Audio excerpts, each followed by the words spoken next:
It really is a privilege and a pleasure to be here. This 2.5 years ago, I spoke before the Global Science Convention in Orlando, Florida, and very honestly, to our astonishment, we were absolutely mobbed afterward. We have a major breakthrough here. I think I'll give you a little background on how this all developed to begin with.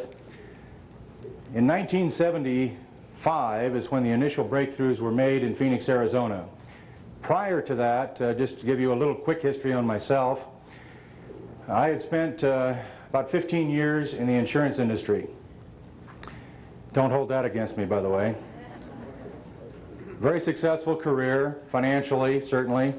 Retired out of the business at the age of 34, a millionaire, and left actually an income of over $1 million a year when I walked away from the business in 1974.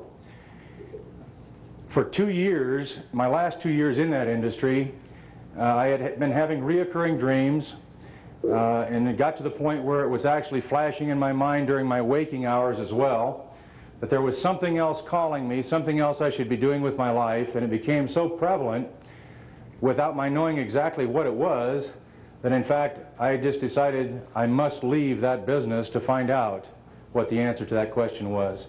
I moved out in the desert in Arizona, about 40 miles northeast of Phoenix, up against the Superstition Mountains, and my closest neighbor was about 3.5 miles away from me, so I was pretty isolated. I spent a lot of time over the next year in the Superstition Mountains and also out on the desert, and just doing a lot of what I called in those days soul searching to find out what it was that was calling me. In 1975, about a year later, I was led into Phoenix, mentally led into Phoenix, and told that the answer was there. I searched for about 30 days, going around different parts of the city, meeting people, talking to people in business and so on, and eventually ended up buying a speed reading company. I knew absolutely nothing about speed reading, by the way. That's what's so bizarre about all of this. I'd never even taken a speed reading course in my life, and so it was truly off the charts for me as to why in the world I would have bought a speed reading company at that time. But I certainly know why today. Within about 30 days after buying that speed reading company, I became not only a speed reader and knew a little bit about the industry, but I also became very disillusioned with what I saw happening in the speed reading industry. And I'm giving you this background to let you know how and why all of this has developed. I found that an enormous percentage of people that go through speed reading courses, not only mine but others, regressed back to reading very rapidly after they went through speed reading courses.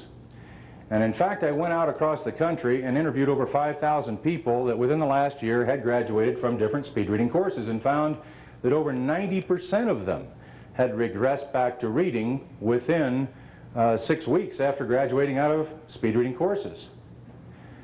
And that just didn't make sense to me. It didn't logic out at all, because speed reading worked. I knew that for a fact. Comprehension is better, retention is better for when you speed read, plus you're saving time. And that wasn't just statistics coming out of the speed reading industry, that was coming from the National Education Association. It was pretty much across the board. Speed reading works. The problem was, why? Why were people regressing? Why were people not holding on to this skill when in fact it worked, and in many cases they'd spend hundreds of dollars to learn how to speed read?